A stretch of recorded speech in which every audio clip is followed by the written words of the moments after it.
Good afternoon. My name is Alex Chirazi Raffle, and I am a second-year fellow at City of Hope Comprehensive Cancer Center.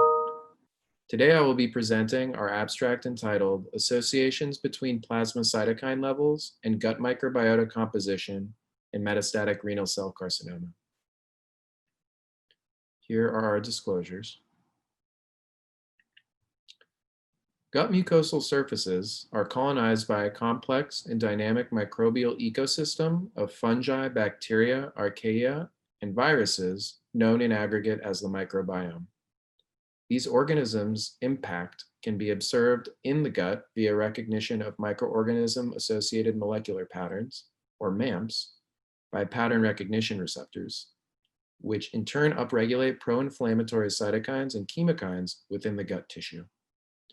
Additionally, the microbiota can impart systemic immunomodulatory effects through interactions with various immune cell populations, such as IgA secreting plasma cells, Th17 cells, and regulatory T cells. A likely explanation for these systemic effects lies in cytokine signaling pathways. The largest study of the microbiome cytokine signaling axis was the Human Functional Genome Project of 500 healthy individuals. Shermer and colleagues estimated that 0.4 to 9.6% of interpatient cytokine variation was attributable to the gut microbiome, most notably TNF-alpha and interferon gamma. With respect to metastatic RCC, recent studies have begun to unravel the influence of gut microbiota composition on anti-cancer treatment efficacy. In patients receiving first-line VEGF TKIs, Hahn and colleagues found that Bacteroides-targeted antibiotics improved PFS, whereas non-Bacteroides-targeted antibiotics did not affect PFS. Similarly, separate works from Rowdy and DeRosa and colleagues independently demonstrated that enrichment in Akkermansia mucinophilia was associated with favorable anti-cancer responses to immune checkpoint inhibition. To further evaluate the microbiome cytokine axis, we investigated if certain gut microbial species enrichment corresponded to peripheral cytokine levels in metastatic RCC patients. All participants were planned for treatment with either a commercially available immune checkpoint inhibitor or VEGF TKI, approved for metastatic RCC by the US FDA. Enrollment was open to patients across all RCC histological subtypes, IMDC risk stratification, and lines of therapy.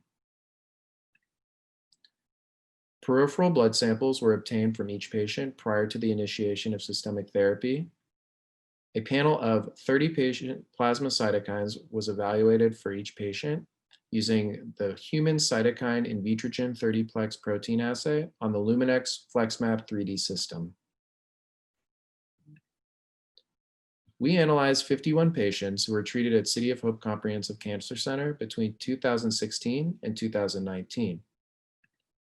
Of these, 36 patients were male and 15 were female, with a median age of 67.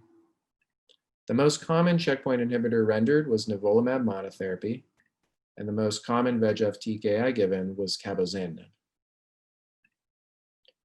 Our findings were notable for the following. Lactobacillus and flavinofactor species were significantly enriched in patients with elevated interferon alpha, as was the enteric pathogen Shigella sonnei in patients with elevated interferon gamma. Patients with high IL-2 had more relative abundance of Enterobacter cloacae, enrichment in Akkermansia mucinophilia, and Bacteroides fragilis was seen in patients with low concentrations of IL-8. High levels of TNF-alpha and IL-6 were notably associated with several enteric pathogens, including Shigella boyidii and Salmonella bongori. However, similar to IL-8, patients with low concentrations of IL-6 had a greater relative abundance of Akkermansia species. There are several limitations to the present study. We included a small number of patients and did not include a healthy control arm. Subjects included in the study were sourced from a single hospital and may not be representative of the general population. Lifestyle-related variables, which may affect the levels of these cytokines, were not accounted for in the present study. In addition, the heterogeneity of therapy line and thus previous treatment exposure pose an additional limitation which was not controlled for within this study. In conclusion, we found that the relative abundance of Akkermansia species was significantly higher in patients with low concentrations of IL-6. Conversely, patients with high levels of IL-6 were enriched in enteric pathogens, including Salmonella and Enterococcus species. Taken together, IL-6 appears to be an integral mediator of inflammatory signaling between the gut microbiome and systemic immune system. Additionally, Akkermansia mucinophilia and Bacteroides fragilis were significantly higher in patients with low levels of IL-8. Given that enrichment in said bacteria, as well as low levels of IL-8, have independently been associated with favorable responses to systemic therapy, our results may provide a critical link between these two separately observed phenomena. Additional studies of the gut microbiome peripheral cytokine axis are needed in order to leverage this pathway for treatment of metastatic RCC. I would like to personally thank my mentor, Dr. Sumanta Paul, for his unending guidance throughout this project, Dr. Jeffrey Trent and his team over at the Translational Genomics Institute for their contributions to this collaboration, our Chair of Medical Oncology, Dr. Ravi Salgia, for the opportunity to conduct this study, and the rest of our research team over at City of Hope. Thank you.